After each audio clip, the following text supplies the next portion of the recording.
Okay, everyone. So I want to welcome you all to Improving Academic Success with AI. And there's a Scan Me code right here. If you want access to this presentation, you're free to use it and disseminate it along with as you wish. There's a Creative Commons license, so feel free, because this is about sharing information.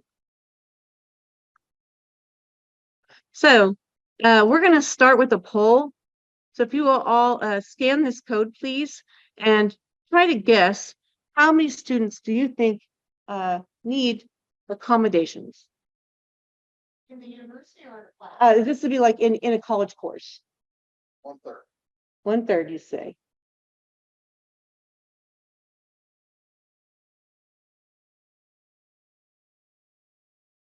And I'll give you the answer at the end of the presentation, just so you know. Okay, so we're going to move on. So with this slide is we're starting with just discussing how students use accessibility. This is specifically in higher education. So, did you know that among all the students that have accessibility needs, only 37% of those students report it to their universities? Why only 37%? There's many reasons. A lot of them is a lot of people don't know how to get accommodations. Other people know how to get accommodations, but maybe it's a hassle to get accommodations. Or some people, they know that they have a disability, but they don't want accommodations. These are different reasons, right? And then among that 37%, 61% will actually gain accessibility services. So why not 100% of the ones who sought it? See, this is really just about this whole presentation is about my personal experience as a graduate student. In my personal experience, the reason that they don't is that it's really hard to get accommodations. It's difficult to get them. And even after I had accommodations, it's difficult to use them. And it's really difficult to know how to navigate them, how to, who to tell, who should I ask questions. And so these things are just not, it's just really difficult to do. And so additionally, and say if someone does get the accessibility accommodations, something they have to think about also is they have to communicate that with their faculty members, because a lot of people get the accommodations, but they don't know they have to tell someone. So even still, they make it this far, and they still don't have those accommodations. Because I guess that some schools, they don't notify the faculty. I guess that's not standard everywhere. But at other universities, as soon as someone files an accommodation, they will just send a letter on behalf of the student. So I think it just depends. I think it's more standard that they will notify the faculty. So we'll go back up. Go back. Okay, so this is my accessibility story. And I'm sharing this story because I think it's really good for people to hear it just from somebody who maybe didn't know anybody like me, or maybe you do. But so I was a kid who didn't make good grades. I was the kid who was always talking. I was the kid who was always doing all the things they shouldn't be doing in school. But the reason I was doing those things is I didn't want people to know I'm not a good reader. I couldn't read, not very well. And so anything I could do to distract people from knowing that I can't read very well, that's something I didn't want people to know. I felt really embarrassed about it. So somehow I made it all the way through high school, all the way through my bachelor's program, and did not know I had learning disability. So, and I didn't get the best grades, but I got through, right? And then here I go into my master's program. Way different.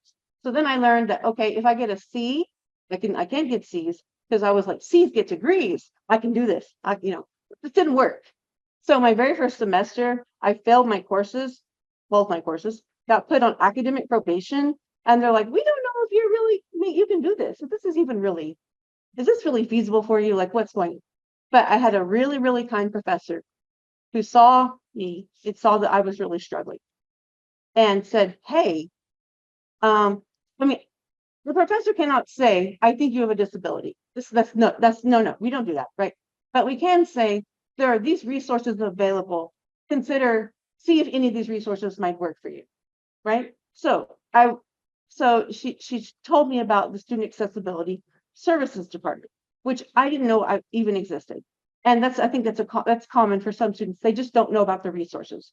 And you can put in your syllabus, the syllabus attachment that has where all the resources are, but most of them probably don't click on the link to find it. So, but she saw what she could see, like maybe I'm having a problem. So I went and I got accommodations. Great. My grades go up, and the rest of my master's program was better. I started getting good grades. So now here I am 3 years later. After that, I decided I want to go get a PhD. Great. So now I did not know, this was not a good thing for me, is that when I graduated, my accommodations were now invalid. So if I come back to school, I have to start over. And that was a surprise to me. So, and how this played out was actually in the fall 23 semester. I was taking a statistical course, an ANOVA course. And on the midterm, it is a time test. And I couldn't get through the test. And I didn't realize, I was like, oh no, I'm supposed to have accommodations. I didn't realize I didn't have accommodations. I thought I've already filed accommodations with OSU, so I have accommodations. It's not like that. So only after I failed this test, because I ran out of time, then did I reach out to my professor and was like, hey, why didn't I get extra time on my test? He's like, why would you get extra time on your test? Because I have accommodations. He says, well, I have no notification that you have accommodations. So this backpedaling, right? Going that, I have to try to figure out what to do next. So of course, I'm going back to Student Accessibility Services mid-semester after I've already failed my midterm and getting accommodations. Now I'm moving forward again with accommodations. So for these reasons, what I was saying, this is why some students aren't using those accessibility services, right? So, but I have this idea that when AI came out, I thought, hey, I have an idea. How about I just use AI as my accessibility tool? It can help me read. It can help me try to figure things out when I don't understand. But what I made an error in that I depended too heavily on AI to help me with these things. And what I learned was that even though AI could help me with reading comprehension and just trying to decode words, it's really not a substitute for a real accommodation. So I would say it is an accessibility tool, but it is not the accessibility tool. So that's a good way to think about it. So the thing I struggle with most is research accessibility. And it starts actually with the print. And almost every research article everywhere I've ever read is in Times New Roman. It's really difficult for me to read. It's just like, why do this to myself? So I don't. So I now have a lot of tools at my disposal, things I could use to try to help myself, through my program and then be successful.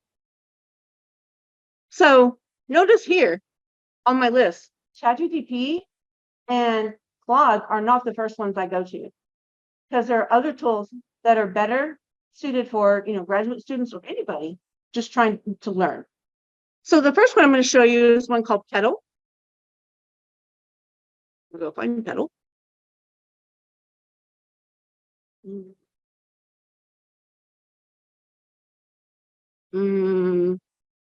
That's not working. We're skipping that. I'll just talk about them briefly because that didn't seem to be working.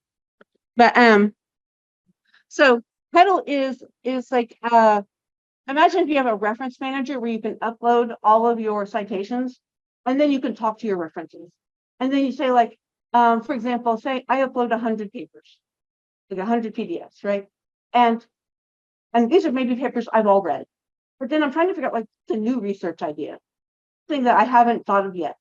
So what I can do is I can ask it questions like, hey, read all of these papers in my reference list and tell me what has not been researched. Think about the ideas that can come up that you can generate based on that. And that can give me like a new idea, say, for my next semester, the next project that I'm going to be doing. Consensus is great because I can use it to ask research questions. And then say, like, if there's a question I have, I can say, hey, I can see if someone else is already doing this research. So I know not to really to look into that or see if I find the gap in literature, right? Docalysis is really my friend as far as reading comprehension. because what I can upload all my documents to Doctalysis, like any kind of file I have that I need to read. I can upload it into Doctalysis, and then it'll say, like, well, what do you want to know? It'll ask me, it will show the PDF, what do you want to know? And then I'll ask it questions.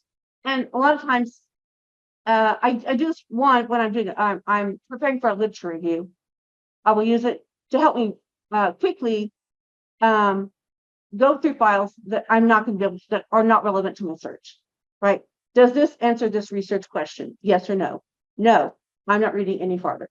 Or I've read the whole thing, it's a technical document and I'm struggling to understand. Then I can ask Doctalysis a question and make sure I really understand like what this is about. Natural Reader is my screen reader. It has maybe some of you have used it.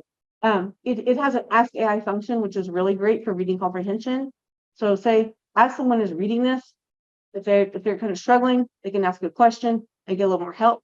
And then also what's really good about Natural Reader is all those files that have Times New Roman, the ones that I'm struggling to read, I can upload them to Natural Reader and it can read it to me and give it to me in a dyslexia font. So I can read them, and that is great. In addition to that, it can also do OCR scans, like optical character recognition. And so what that means, it can take scanned documents and then convert them into a readable text. For people who struggle to read a book, you know, if they can get a copy of it, even if it's a scanned copy, they can just upload it in there, and then they can use a screen reader to go through that. And then Quillbot is, I can't find Quillbot. I really wish I could see if this is going to work. Here it is. Okay, here it is. Great. I think it's working now. So here's an example of a paper I was working on. And you can see there's a lot of technical information in here. And so there's a couple things I can do, to say I'm working on something. I have some statistics I've found. And I want to, link it to other things. I can actually use this research function here and ask a question. And then I can find related data related to that. And then also other things I can do. Let's see, let me show everything. I can get sources. I can have it review my paper. Like say if I say like this, my paper seems like it's complete. Am I missing something? Right. That's something I can do. It has a plagiarism checker. So that's just like a really helpful tool for any student just trying to make sure that they're on point. And then also it has some really great features like Paraphraser, which is excellent for students who are trying to learn how to paraphrase citations. So I mean, I'm not saying, I do not recommend that anyone should take Quillbot's whatever Quillbot paraphrases and put it in their paper. I'm saying they can use it as an idea to figure out how other people can paraphrase things, right? Because they can just put paraphrase over and over again until they can understand what's a good way to explain it. So that's how I use that. So how else do I use AI? So this is an example actually where I do use ChatGPT. So multiple choice tests are pretty difficult for me sometimes, especially if you can see on the screen in this particular instance, this question is only different by a little bit on each one.